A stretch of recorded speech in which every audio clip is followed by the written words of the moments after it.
unconditional love.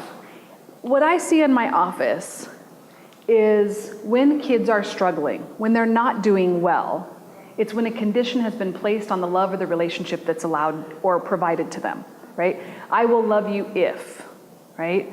You would be more lovable if you were a great athlete. You would be more lovable if you weren't so mean at school. You would be more lovable if you got good grades in second grade. You would be more lovable if you didn't whine so much, if you didn't fight so much, right? And so what happens is that we put conditions, without thinking about it, we put conditions on the love and the relationship that we give our kids. If you want to watch a really great TED Talk by an author whose last name is Solomon, who writes the book Far from the Tree. He researched families over a period of many years, and he talked with them. When you think about a family tree, right? Most of our apples, when we say the apple doesn't fall far from the tree, it's like if mom is kind of an angry person and she's raising a child that's kind of an angry person, we say, well, the apple doesn't fall far. Or if mom has, brown hair and brown eyes, and all the kids have brown hair and brown eyes, they're like, wow, the apple doesn't fall far.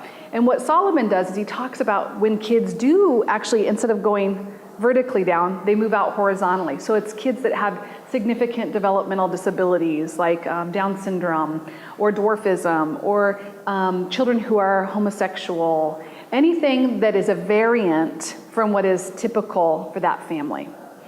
And so he actually goes and he studies all these families and does qualitative research, and he did this over many, many years and wrote this fabulous book. You can read the book, it's 600 pages, or you can watch his 23-minute TED Talk. And it's titled Love No Matter What. It's a fabulous, fabulous talk. And in the all-day presentation, we would actually watch it together. It's so powerful. But he talks actually about this concept of unconditional love. And Solomon even goes a step further in saying not just unconditional love, which sometimes people say, no matter what you do, I'll love you, right? Without condition. But he actually goes a step further and he talks about unconditional regard, meaning not just no matter what you do, but actually for what you do.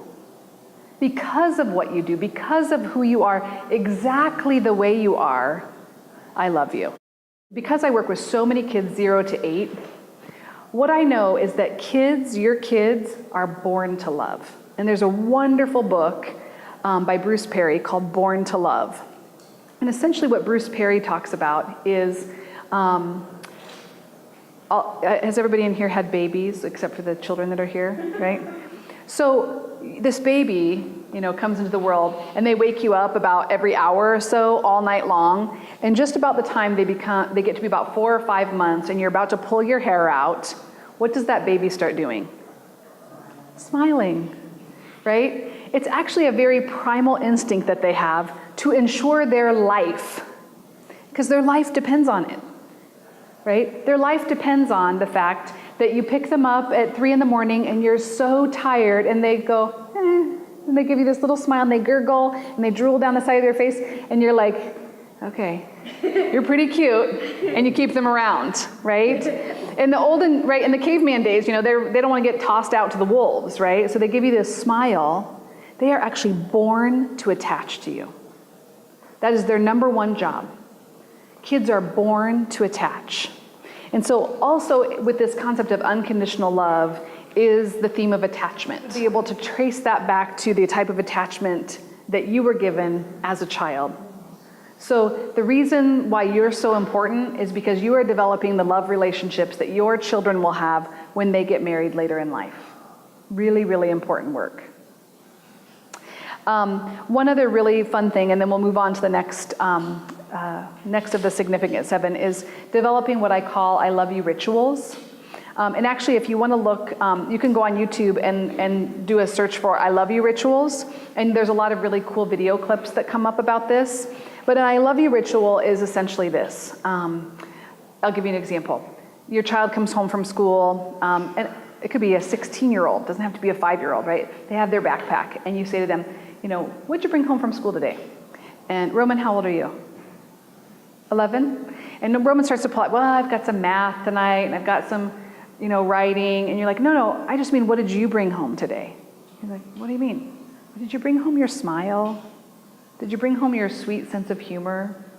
Did you bring home, your ability to make the best bacon at home? Because I really need you to make a bacon sandwich for me tonight. An I love you ritual is something that reiterates the relationship between you and your child, no matter their age, that says, you're important to me, I see you, I notice you. And there are unique and special things about you that make you just you, right?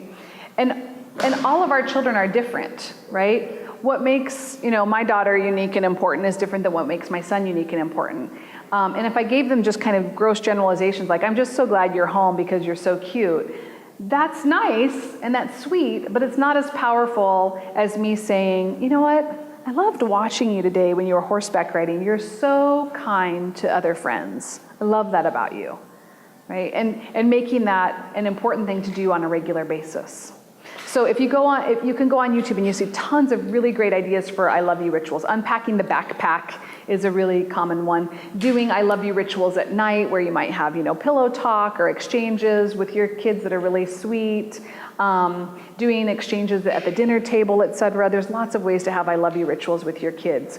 One other really quick one that I thought of is there's an author, Rachel Stafford, who talks about doing I love you rituals with your kid. And she said that the 6 most important words you can say to your kid is, I loved watching you do fill in the blank. So often when we're watching our kids' sports or at school or a performance that they have, we're wanting to give them feedback about how they could do it better instead of just saying, I loved watching you play baseball. I loved watching you in science today. Basically, all you're saying to them is, I just loved watching you. You're pretty amazing and awesome.